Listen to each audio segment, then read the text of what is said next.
presidency is winning and now winning bigly.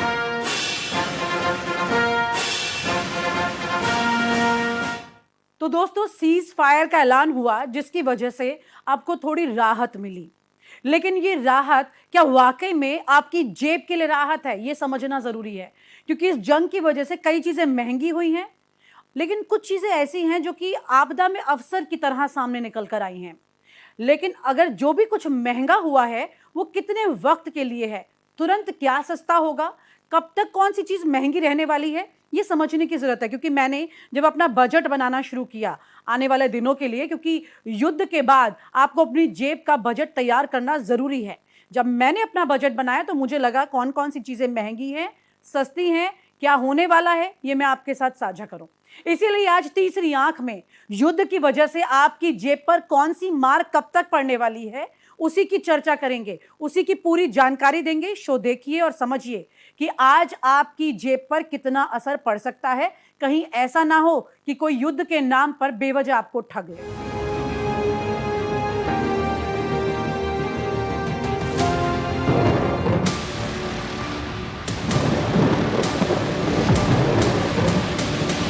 तो दोस्तों, आज दुनिया की इकोनॉमी एक दूसरे से बहुत ज्यादा गहरी जुड़ी हुई है। पश्चिम एशिया में सीज फायर का ऐलान हुआ और कुछ चीजों की कीमत में फौरन गिरावट हो गई।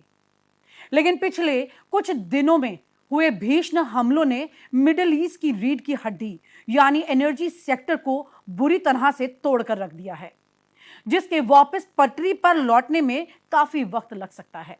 वहीं कुछ सेक्टर और लोग ऐसे होते हैं जो आपदा में भी अवसर तलाश लेते हैं।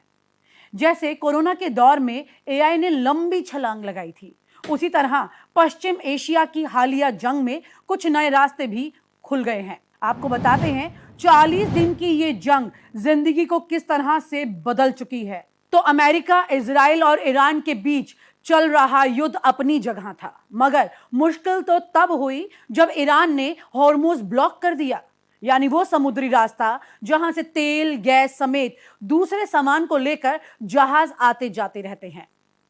जब ये रास्ता बंद हुआ तो दुनिया में तेल की कीमतों में उछाल आ गया और आपकी चिंताएं बढ़ने लगी कि अब क्या होगा। युद्ध से पहले कच्चे तेल का दाम करीब 70 से $72 प्रति बैरल था। मार्च 2026 की शुरुआत में ये $100 पार कर गया। कुछ ही दिनों में $114 तक पहुंच गया। इसका असर पूरी दुनिया के साथ भारत के हर गांव शहर तक भी पहुंच गया। रसोई गैस की लाइनें, महंगा पेट्रोल, गल्फ से लौटते मजदूर, ये सब जंग का असर आप लोगों ने देखा। लोगों को 900 रुपए से मिलने वाला सिलेंडर 4 गुना ज्यादा दाम पर बिकने लगा। 3600 रुपए में लोगों को खरीदना पड़ा। एक सिलेंडर जो 900 रुपए में आता था 25 से 40 दिन चलता था। लेकिन मार्च में जब सिलेंडर खत्म हुआ तो आपके दिल की धड़कन बढ़ने लगी, लोग जैसे रो ही पड़े। और जब ये सिलेंडर खत्म हुआ तो ना एजेंसी से मिला ना सरकारी राशन से। ब्लैक मार्केट में एक सिलेंडर के लिए 3600 रुपए देने पड़ गए, यानी 4 गुना कीमत। दिल्ली के कई इलाकों में तो ये कीमतें 600% तक उछल गई। देश भर में एलपीजी के लिए लंबी लंबी लाइनें लगी। सरकार को एसेंशियल कमोडिटीज एक्ट लगाना पड़ा। होटल रेस्टोरेंट को जलाऊ लकड़ी से खाना पकाने की इजाजत देनी पड़ी। अमेज़न पर इंडक्शन चूल्हों की बिक्री 30 गुना तक बढ़ गई। ये सब आपने देखा। लोग किसी भी तरह से खाना बनाने का जुगाड़ ढूंढ रहे थे। कई रेस्टोरेंट तो बंद हो गए, जो खुले रहे उन्होंने मेन्यू भी छोटा कर दिया। तलने वाले पकवान बंद कर दिए, वक्त घटा दिया। सरकार ने पेट्रोल की कीमत तो नहीं बढ़ाई, लेकिन डीजल की कीमत धीरे धीरे 5% तक बढ़ गई और शिपिंग लागत 30% तक महंगी हो जाने की वजह से हर चीज का ट्रांसपोर्ट खर्चा बढ़ गया। डीजल के दाम बढ़ते ये अक्सर हो ही जाता है, जो अंत में आम आदमी की जेब पर ही पड़ता है। एयर इंडिया ने 8 अप्रैल से घरेलू उड़ानों पर और 10 अप्रैल से अंतर्राष्ट्रीय उड़ानों पर फ्यूल सरचार्ज बढ़ाने का ऐलान कर दिया। 500 किलोमीटर तक की उड़ान पर 299 रुपए और 2000 किलोमीटर से ज्यादा पर 899 रुपए अतिरिक्त देने पड़ेंगे। ये एक्स्ट्रा खर्चा आपकी जेब पर। तो जो बात अक्सर नजरअंदाज हो जाती है वो खाद यानी कि फर्टिलाइजर संकट। भारत की 40% से ज्यादा यूरिया और फास्फेट खाद खाड़ी देशों से आती है। हॉर्मुज बंद होने की वजह से ये सप्लाई भी रुक गई। 3 यूरिया प्लांट में प्रोडक्शन घटाना पड़ा। इससे खेती महंगी हो सकती है और आगे चलकर सब्जी अनाज सब कुछ महंगा होने का खतरा बना हुआ है। इसके अलावा ईरान से 23% सेब और 39% बादाम आते थे, वो बंद हो गए। खाड़ी देशों को जाने वाले केले पपीते खरबूजा बंदरगाहों पर सड़ने लगा। चाय के गोदाम कोलकाता और कोची में भरे पड़े हैं। रुपए के कमजोर होने से जो दाल हम बाहर से मंगाते हैं उनकी कीमत में 10 से 15% बढ़त हो चुकी है। पेट्रोलियम एनर्जी सप्लाई रुकने से प्लास्टिक दाना महंगा हो गया। तो रिजल्ट ये निकल आया कि पैकेजिंग समेत तमाम प्लास्टिक प्रोडक्ट बनाने की पूरी चेन ठप हो गई। इसका असर आम आदमी के रोजाना इस्तेमाल किए जाने वाले लगभग हर सामान पर यानी आप पर। जो वेस्ट एशिया क्राइसिस है इससे जो है हमारी इंडस्ट्री में और कई बार देखा गया है कि स्पेशली टियर 3 टियर 2 सिटीज़ में आम लोगों को भी असर पड़ा है। ख़ास तौर पे जो गैस की सप्लाई में, ऑयल सप्लाई में, क्रूड ऑयल की सप्लाई में, एनर्जी सप्लाई में काफ़ी डिसरप्शन आई थी सप्लाई चेन में। वो इसलिए क्योंकि इंडिया आज भी करीब 85% ऑफ इट्स एनर्जी रिसोर्सेज जो है हम लोग बाहर से आते हैं, जो कि स्ट्रेट ऑफ हार्मुज़ में जो ये क्राइसिस हो रहा था इसकी वजह से जो स्पेशली जो हमारे शिप्स हैं वो प्रॉपर आ नहीं पाए थे। बट गवर्नमेंट ऑफ इंडिया ने काफ़ी इसमें प्रोएक्टिव अप्रोच लेकर के हमारे कई शिप्स इसमें एनर्जी लेकर के आ गए थे। लेकिन ओवरऑल इससे ये देखने को मिला कि उतने दिनों में जो कई रेस्टोरेंट्स हैं और कई रोड साइड वेंडर्स हैं जो एलपीजी से अपना काम कर रहे थे, उनको कमर्शियल सप्लाई नहीं आ पाई। इसकी वजह से कई रेस्टोरेंट्स ने अपना काम बंद कर दिया, कई रेस्टोरेंट्स ने इन डाइनिंग बंद कर दी। वो सिर्फ ऑनलाइन ऑर्डर्स वगैरह पे फोकस कर रहे हैं।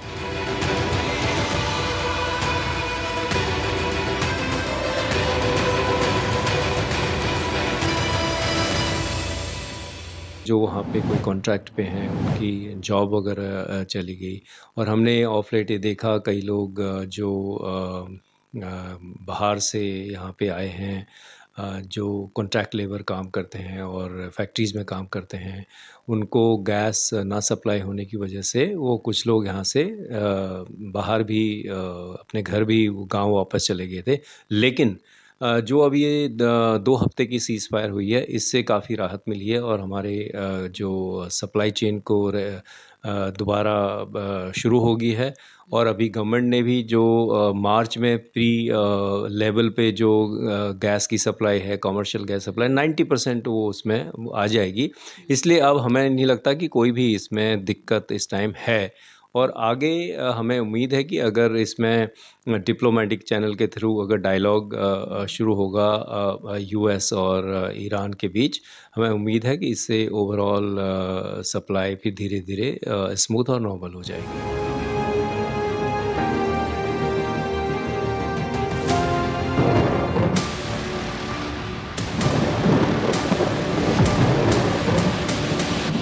7 अप्रैल 2026 को लागू हुआ सीज फायर 2 हफ्ते का है। ईरान ने कहा है कि होर्मुज से जहाज गुजर तो सकते हैं, लेकिन ईरानी सेना के साथ कोऑर्डिनेशन करना पड़ेगा। यानी रास्ता तो खुला है, लेकिन पूरी तरह से आजादी नहीं है जैसे पहले थी। फिर भी इस खबर से तेल बाजार में तत्काल राहत आ गई। वहीं आगे जैसे ही टैंकर चलने लगेंगे, कुछ हफ्तों में असर भी दिखना शुरू होगा। लेकिन राहत एक झटके में नहीं आती है। भले ही युद्ध आज पूरी तरह खत्म हो जाए, लेकिन तेल बाजार को सामान्य होने में हफ्ते लग जाएंगे। बंदरगाहों के बाहर खड़े सैकड़ों टैंकरों को पहले रवाना होना होगा। बीमा कंपनियों को फिर से कवर देना शुरू करना होगा। शिपिंग लागत धीरे धीरे घटेगी।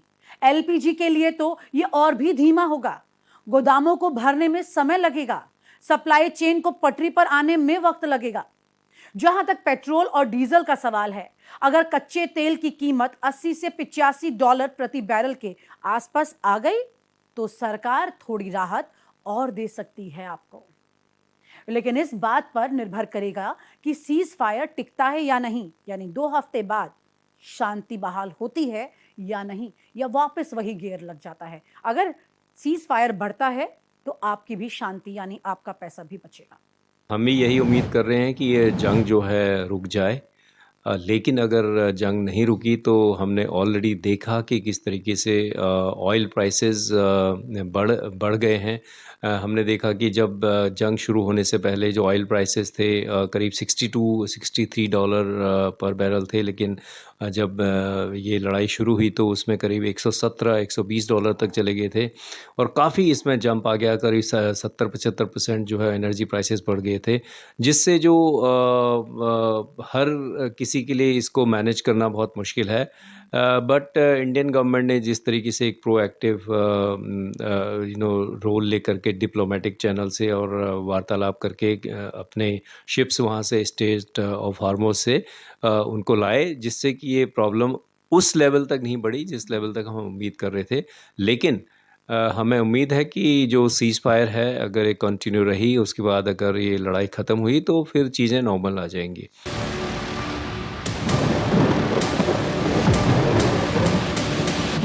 भारत के करीब 90 से 95 लाख लोग खाड़ी देशों में काम करते हैं। हर साल वो $50 अरब से ज्यादा रकम भेजते हैं अपने घरों में। ये पैसा करोड़ों परिवारों की रोजमर्रा जिंदगी चलाता है। बच्चों की फीस, बुजुर्गों की दवाई, घर की किश्त। मार्च 2026 तक 2,20,000 से ज्यादा भारतीय नागरिक वापस लाए जा चुके हैं। कई और वापसी की राह देख रहे हैं। वहीं केंद्र सरकार ने भी एडवाइजरी जारी करते हुए ईरान से सभी भारतीयों को 2 हफ्ते में स्वदेश वापस आने के लिए बोल दिया है। केरल पर इसकी मार सबसे ज्यादा है।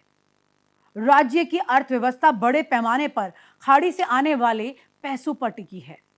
अगर रेमिटेंस यानी विदेश से आने वाली रकम घटी तो राज्य में काम करने वाले दूसरे राज्यों के मजदूरों पर भी असर पड़ेगा। वहीं खाड़ी में काम करने वाले भारतीयों के आगे बड़ा रोजगार संकट खड़ा हो सकता है।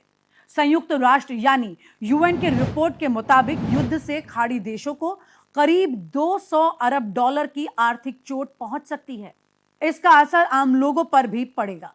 मिडिल ईस्ट इलाकों में बेरोजगारी में करीब 4% बढ़ोतरी का अनुमान है। ये बुरी खबर है।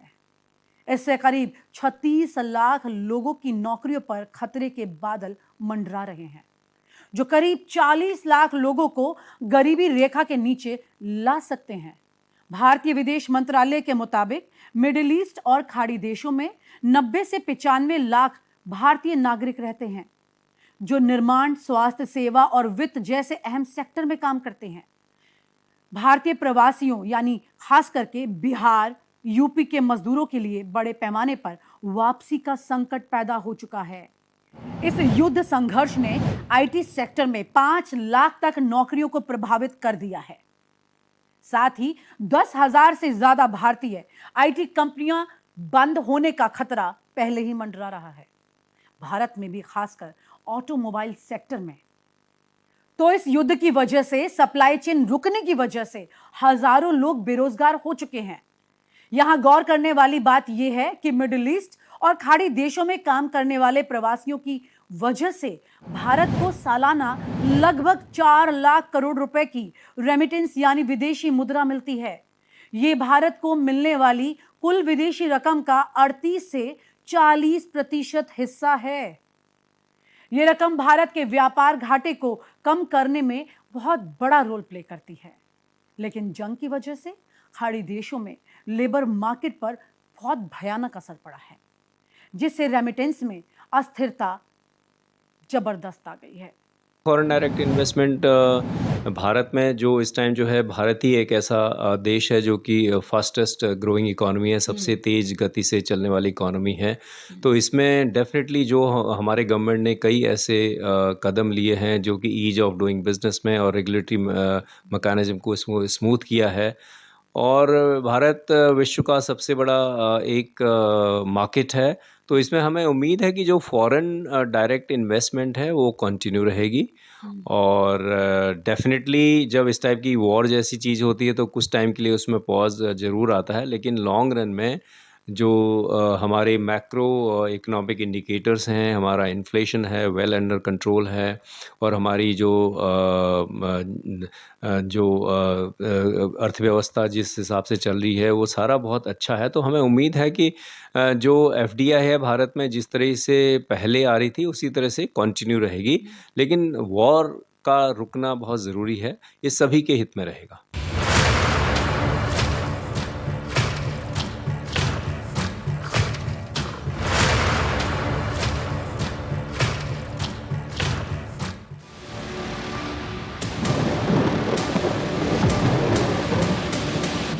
तो युद्ध का असर सिर्फ आर्थिक नुकसान तक सीमित नहीं है, बल्कि इसका असर मानसिक सेहत पर भी जबरदस्त पड़ रहा है। जंग और उसका असर खुद तक पहुंचने की वजह से लोगों के मन में डर पैदा हो जाता है। यह डर शरीर में हार्मोनल बैलेंस को बिगाड़ देता है। इससे शरीर में कार्टिसोल हार्मोन का लेवल भी बिगड़ जाता है। इससे लोगों को घबराहट, बेचैनी और हमेशा एक डर बना रहता है। जान का खतरा जैसा महसूस होता है। जेब पर तो खतरा है ही, उसके अलावा ये भी एक बड़ी टेंशन है। यह हालात दिमाग पर गहरा असर डालते हैं। ब्रेन में केमिकल इम्बैलेंस हो जाता है जो डिप्रेशन का कारण बनता है। कुछ लोगों की हालत तो युद्ध के बाद भी ठीक नहीं होती। इनमें से कई लोग पोस्ट ट्रॉमिक स्ट्रेस डिसऑर्डर का शिकार बन जाते हैं। इससे लोगों को डरावने सपने आते हैं। युद्ध के दौरान की घटनाएं बार बार उनके दिमाग में घूमने लगती हैं।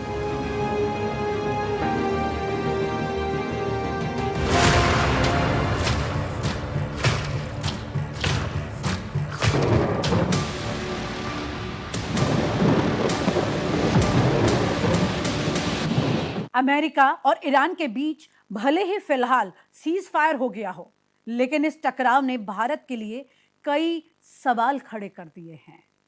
तेल की कीमतों से लेकर समुद्री व्यापार और सुरक्षा तक इस पूरे घटनाक्रम ने दिखा दिया कि वैश्विक संघर्षों का असर भारत जैसे देशों पर कितनी तेजी से पड़ता है। ऐसे में यह भारत के लिए बड़ी रणनीतिक चेतावनी है। इस जंग के दौरान सबसे बड़ा खतरा एनर्जी सप्लाई को लेकर दिखाई दिया। यही वजह है कि अब भारत को अपने एनर्जी सोर्सेज के लिए और ऑप्शन खोजने की जरूरत है, जैसे कि रूस, अमेरिका, अफ्रीका या रिन्यूएबल एनर्जी की तरफ तेजी से बढ़ना। साथ ही स्ट्रैटेजिक पेट्रोलियम रिजर्व को और मजबूत करना ताकि संकट के वक्त देश के पास बैकअप मौजूद रहे। इस संघर्ष ने एक और संदेश साफ दे दिया। आधुनिक जंग सिर्फ सैनिकों से नहीं बल्कि टेक्नोलॉजी से लड़ी जाती है। ड्रोन, मिसाइल और एयर डिफेंस सिस्टम का रोल बहुत ज्यादा खास हो गया है। यही है अब जंग। भारत अभी भी बड़े पैमानों पर विदेशी हथियारों पर डिपेंडेंट है, जो संकट के वक्त जोखिम बन सकता है। यानी आंखें खुल रही हैं यहाँ पर बदलते वक्त के साथ, बदलते इस दौर के साथ जिसमें युद्ध के रंग भी बदल रहे हैं। इसलिए अब जरूरत है कि स्वदेशी डिफेंस प्रोडक्शन, ड्रोन टेक्नोलॉजी और मजबूत एयर डिफेंस इकोसिस्टम पर तेजी से काम किया जाए ताकि किसी भी हालत में भारत आत्मनिर्भर ही बना रहे। जैसे ही पश्चिमी एशिया में तनाव बढ़ा, उसका इफेक्ट ग्लोबल मार्केट और तेल की कीमतों पर दिखाई दिया, जिसका सीधा असर पड़ता है भारत की अर्थव्यवस्था पर। इससे यह साफ हो गया कि भारत को अपनी अर्थव्यवस्था को बाहरी झटकों से बचाना होगा, ज्यादा फाइनेंशियल रेजिलियंस तैयार करनी होगी। इसके साथ ही ऑल्टरनेटिव ट्रेड रूट्स जैसे कि चाबहार पोर्ट या इंटरनेशनल कॉरिडोर को विकसित करना जरूरी है ताकि किसी एक क्षेत्र पर डिपेंडेंसी कम हो। इस जंग से अनेकों सबक सीखने चाहिए हिंदुस्तान के अलावा अनेकों देशों को। सबसे पहले कि इस माफी का जो क्राइसिस है, जैसे ऑयल एंड गैस का क्राइसिस है, बहुत लाजमी है कि हमारे स्ट्रैटेजिक रिजर्व्स काफ़ी ज़्यादा हों। हमारे यहाँ स्ट्रैटेजिक रिजर्व केवल 25 दिन का है, जबकि चाइना का जो है कम से कम उनके पास कम से कम 7-8 महीने का है। और जहाँ तक जापान का ताल्लुक है, जापान के पास में तकरीबन 265 दिन का है, चाइना के पास में तकरीबन 100 दिन का है। लेकिन चाइना कहता है कि अगर 1 साल तक भी ये युद्ध चला रहे तो उनको फिर भी इतनी मुश्किल नहीं होगी, लेकिन हिंदुस्तान में मुश्किल काफ़ी ज़्यादा होगी। दूसरा, हिंदुस्तान की जो एग्रीकल्चर है बहुत बड़े पैमाने पर डिपेंडेंट है ऑन फर्टिलाइजर्स, पहले यूक्रेन से, अभी मिडल ईस्ट से। 45% यूरिया और फर्टिलाइजर वहाँ से आते हैं। तो हिंदुस्तान को जल्द से जल्द अपने यहाँ इस काबिलियत को बढ़ाना है। तीसरा जो सबसे बड़ा सबक है कि आज के समय में सिमेट्रिक वॉर जो है बहुत ही महत्वपूर्ण बन गया है। चीप ड्रोन्स दुश्मन के ऊपर इस माफी का नुकसान पहुंचा रहे हैं जिसका आपको अंदाज़ा नहीं लगा सकते। जैसे कि ईरान ने सस्ते ड्रोन्स को इस्तेमाल किया, उसको गिराने के लिए अमेरिका ने और अमेरिका के जो गल्फ कंट्रीज थे उन्होंने इंटरसेप्टर्स इस्तेमाल किए जो $4 मिलियन का थे।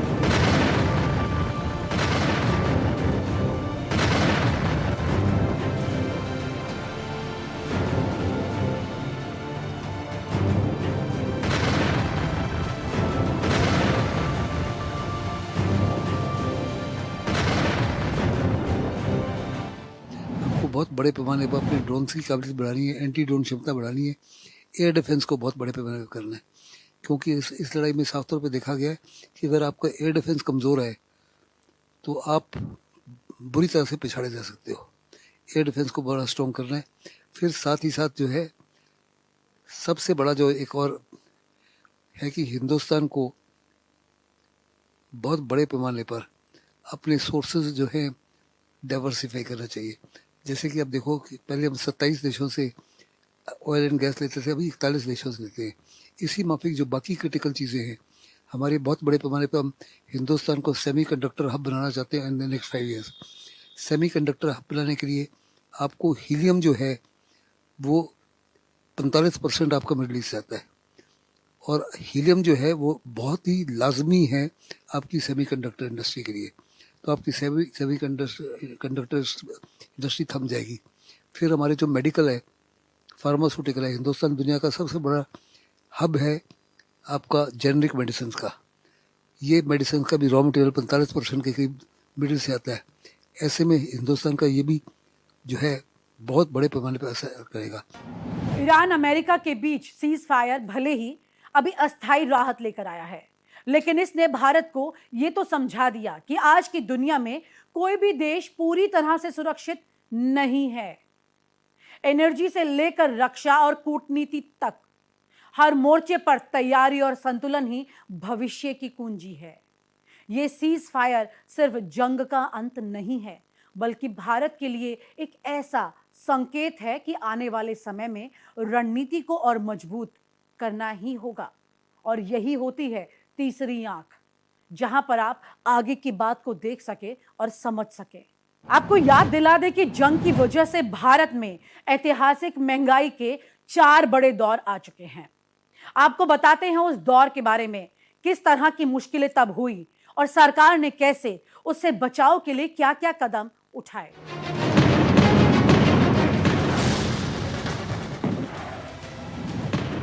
1960 के दशक में युद्ध की वजह से देश में महंगाई 6 से 7% तक बढ़ गई थी। पहले 1962 में चीन ने धोखा देते हुए भारत पर हमला बोल दिया था, और फिर 1965 में भारत पाकिस्तान के बीच भयंकर जंग हुई।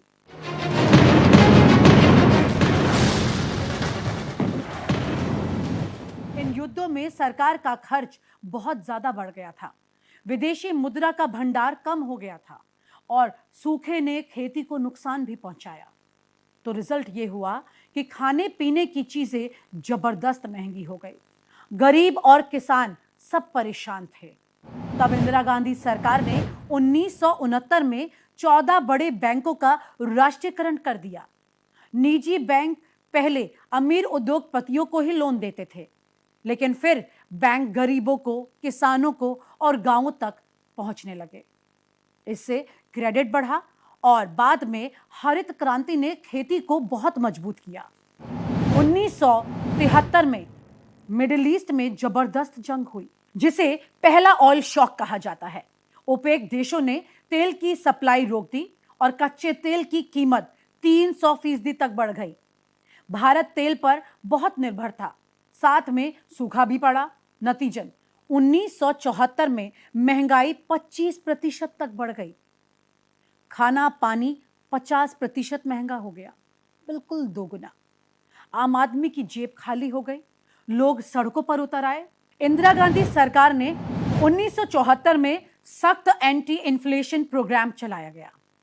सरकारी खर्च घटाया, अतिरिक्त मुनाफा जब्त किया और बैंक क्रेडिट पर रोक लगाई गई।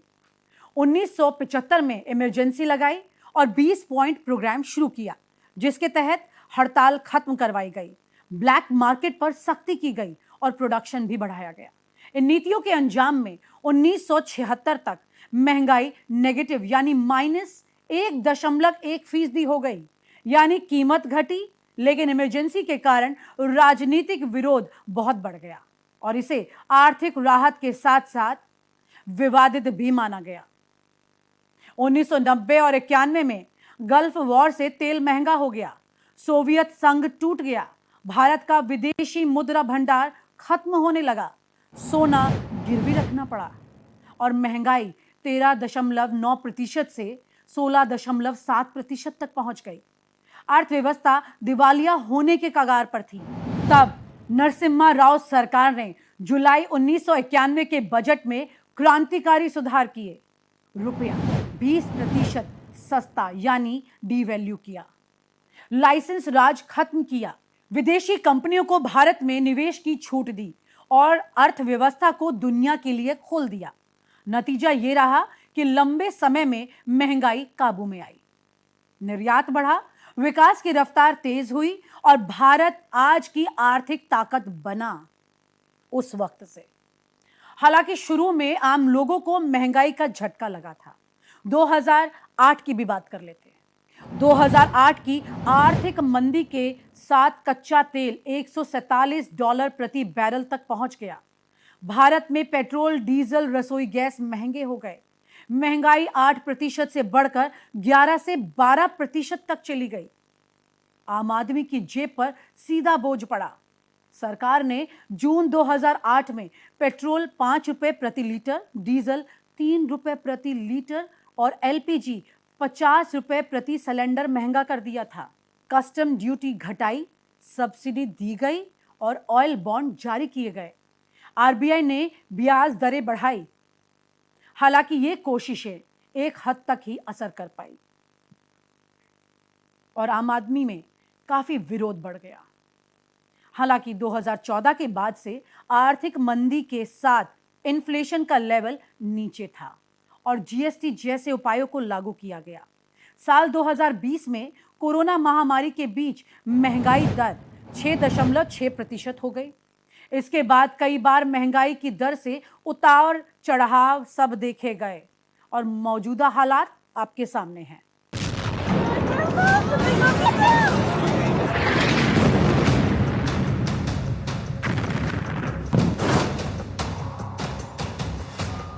भारत एक फॉसिल फ्यूल डेफिसिट नेशन है। इसका मतलब हमें दूसरे देशों पर तेल के लिए निर्भर होना पड़ता है। ईरान हो, रशिया हो या फिर मिडिल ईस्टर्न कंट्रीज हो, वेनेजुएला हो, हम जहाँ से हमें तेल सस्ते में मिलता है हम वहाँ से लेके आते हैं, क्योंकि हम एक ग्रोइंग इकॉनमी है। तो इसकी वजह से ये जो मिडिल ईस्ट में वॉर हुआ है या फिर ईरान और इजराइल के बीच जो लड़ाई हो रही है, जिसमें अमेरिका भी कूद पड़ा है, इसकी वजह से कच्चे तेल की दर जो है बढ़ गई है। रेस्टोरेंट्स में गैस अवेलेबल नहीं है और घरों में भी गैस की अभी किल्लत शुरू हो गई है। लेकिन बाकी जगहों में जैसे साउथ ईस्टर्न नेशंस हमारे जैसे जो फॉसिल फ्यूल के लिए इन लोगों पर निर्भर हैं, उनके यहाँ तो और ज़्यादा असर हुआ है। पाकिस्तान तो स्कूलों को बंद कर चुका है और दफ्तर 5 दिन को चला रहे हैं और पाकिस्तान तो बिल्कुल ही टूटने के कगार में है। तो ये वॉर रोकना और ये वॉर को रुकना हमारे लिए बहुत ज़रूरी है। और हम पक्षपात नहीं कर सकते हैं, क्योंकि ईरान से हम कच्चा तेल लेते हैं और इजराइल हमारा दोस्त है। अमेरिका के साथ हमारा मिलिट्री रिश्ता भी है और अच्छे रिश्ते रहे हैं, ट्रंप हो या ना हो उससे फ़र्क नहीं पड़ता है। तो हमें न्यूट्रल रहना बहुत ज़रूरी है, हमारे देश हित में है वो। लेकिन ये वॉर रोकना भी हमारे लिए ज़रूरी है।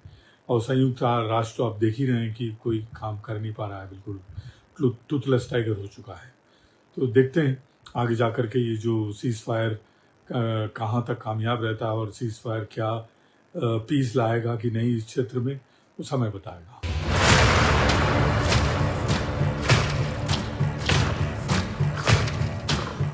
किसी भी चीज़ में अगर एनर्जी कॉस्ट अगर बढ़ती है तो डेफ़िनेटली बाकी चीज़ों की कॉस्ट भी बढ़ती है, क्योंकि ट्रांसपोर्टेशन कॉस्ट बढ़ेगी तो वो सारा उसमें लगता है। इस टाइम एनर्जी कॉस्ट करीब 70% तक बढ़ी है वॉर की वजह से, और हमें उम्मीद है अगर जैसे-जैसे एनर्जी कॉस्ट एक नॉर्मलाइज़ होगी, तेल की कीमतें एक सामान्य स्तर पर आ जाएँगी, तो बाकी चीज़ों की कीमतें भी उसमें कम आएँगी और इसमें इन्फ्लेशन भी अंडर कंट्रोल रहने की उम्मीद है। तो इतिहास हमें ये सिखा देता है कि आर्थिक संकट अस्थायी होते हैं, लेकिन उनसे होने वाला नुकसान स्थायी हो सकता है। 1973 का तेल शॉक हो या 1991 का विदेशी मुद्रा संकट हो, हर बार जो सरकारें समय पर सही कदम उठाती हैं वही आगे निकल जाती हैं। आज का मंजर भी अलग नहीं है। ईरान अमेरिका संकट सिर्फ तेल की कीमतें नहीं बढ़ा रहा, बल्कि बिस्किट से लेकर आपकी कार तक सब कुछ महंगा कर रहा है। असर हो रहा है इसका, लेकिन यह भी सच है कि कीमतें बढ़ेंगी, पर हर संकट अंत में खत्म भी होता है, तो टेंशन मत लीजिए। आम आदमी के लिए हमारा सीधा संदेश है, अपने खर्च को समझदारी से मैनेज करें। जरूरी चीजों पर पहले खर्च करें, फिजूल खर्ची को रोकें, बाकी बाद में बचत करते रहें। आखिर में वही आपकी सबसे बड़ी मदद साबित होगी। तीसरी आंख में जनहित से जुड़े ऐसे ही मुद्दों का सिलसिला लगातार जारी रहेगा और हम आपको बताते रहेंगे कि आज के वक्त में तीसरी आंख क्या कहती है। इसलिए आप देखते रहिए भारत एक्सप्रेस।